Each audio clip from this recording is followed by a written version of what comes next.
El fenómeno comenzó a manifestarse el 13 de agosto de 1995, una fecha que para todo supersticioso ya cargaba cierto misticismo. Ideado por el director artístico Mario Córdoba, bajo el cobijo de Radio Fórmula, el programa nació con una premisa simple pero aterradora: dar un micrófono abierto a las almas atormentadas de México y el sur de los Estados Unidos, para que contaran sus experiencias sobrenaturales sin ser juzgados. El primer guardián de este umbral fue el locutor Rubén García Castillo, quien con una voz sobria y respetuosa dio estructura a un formato que rápidamente se convirtió en un pilar de la cultura popular nocturna. El programa operaba bajo ciertos pilares que convertían la transmisión en un ritual diario. A diferencia de otros espacios que buscaban el shock o la burla, aquí el relato del testigo era lo más sagrado. Si alguien afirmaba haber visto al diablo en un callejón, se le escuchaba con solemnidad. La radio funcionaba como un confesionario. Gente común compartía posesiones, pactos y encuentros con criptidos, liberando una energía densa que envolvía a los radioescuchas en sus habitaciones oscuras. Médiums, chamanes, sacerdotes y parapsicólogos intervenían con frecuencia para analizar los casos más severos, tratando de poner orden o protección donde el mal parecía haberse filtrado. Una maldición radial. Se dice entre los expertos del ocultismo que escuchar el mal es peligroso, pero invitarlo a pasar tiene un costo. El desenlace de los rostros principales de la mano peluda ha alimentado por años la teoría de una auténtica maldición. Juan Ramón Sáenz, el precio del caso Josué. Juan Ramón tomó las riendas en 1999. Llevó el programa a su época dorada. Su carisma era innegable, pero en 2002 su destino quedó sellado al atender la llamada de Josué Velázquez, un hombre que afirmó haber hecho un pacto demoníaco que requirió el sacrificio de su propia abuela. Años después, en mayo del 2011, Juan Ramón pactó una entrevista física con Josué en una lancha en medio del agua, supuestamente el único lugar seguro de las entidades. Días después de ese encuentro, el 29 de mayo del 2011, Juan Ramón Sáenz falleció abruptamente a los 47 años a causa de un paro respiratorio derivado de una misteriosa y fulminante bacteria gastrointestinal. Se dice que el camarógrafo del encuentro sufrió un grave accidente poco después y el investigador que los acompañaba también padeció extraños problemas de salud. Rubén García Castillo, el regreso y el adiós trágico. Tras la trágica muerte de Juan Ramón, el creador original Rubén García Castillo regresó para reclamar el trono de la emisión, manteniéndose al frente hasta que los cambios estructurales de la estación apagaron el formato original en 2018. Rubén continuó explorando el misterio en otros espacios, pero el destino guardaba una macabra coincidencia temporal. El 31 de mayo del 2021, casi exactamente 10 años después de la partida de Juan Ramón, y compartiendo la misma semana de luto, Rubén García Castillo falleció, dejando un vacío absoluto y cerrando el ciclo de las dos voces más grandes del terror radiofónico en México. Georgina Áviles e Ignacio Muñoz, los custodios del archivo. Tras el fin del programa en la frecuencia tradicional, los productores históricos Gina Áviles y Nacho Muñoz decidieron que el legado no podía morir.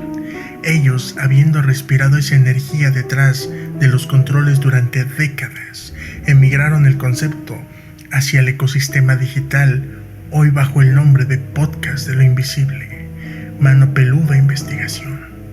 Son de los pocos sobrevivientes de la era clásica que han logrado mantenerse en pie, llevando el registro de aquellos años donde la radio mexicana rozó el verdadero abismo. El caso de Nash. El origen del pacto.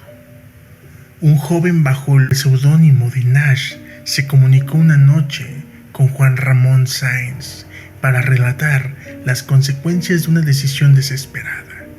Desconsolado por la pérdida de su novia, Nash confesó en el programa haber cometido un grave error.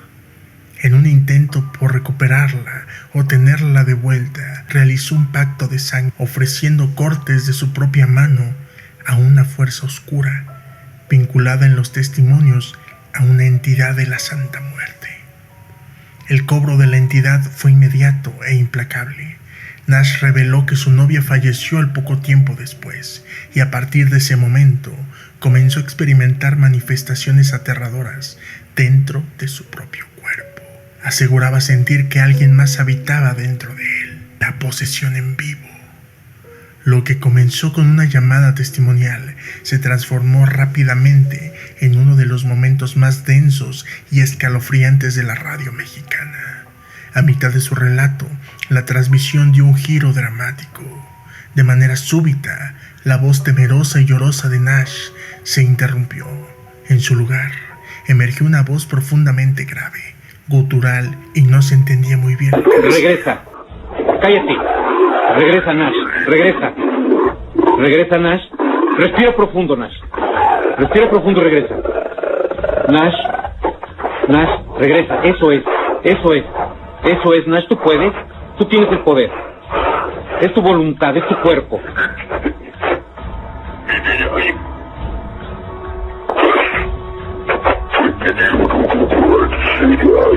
Nash ya hizo una oración y ya renunció a toda fuerza del mal. Nash ya declaró que acepta al Señor Jesús en su corazón y en su alma.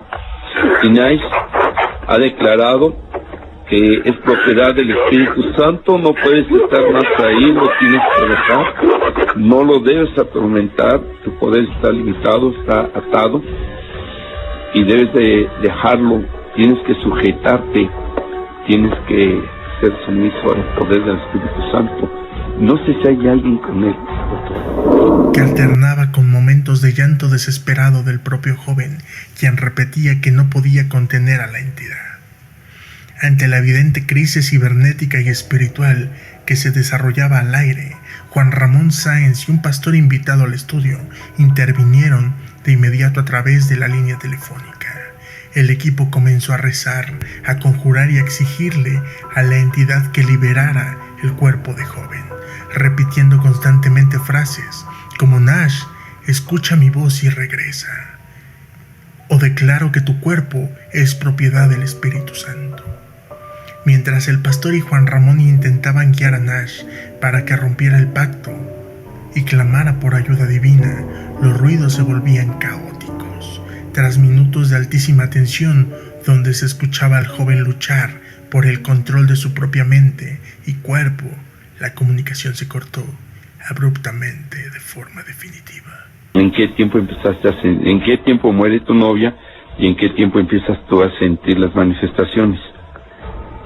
A partir de un mes después. ¿Muere? Luego empieza como que quemarse todo. Ahí ya se empieza a manifestar. Ok. Mira, tú estás consciente, porque lo acabas de decir, y si estás consciente y lo estás escuchando, tú lo puedes controlar.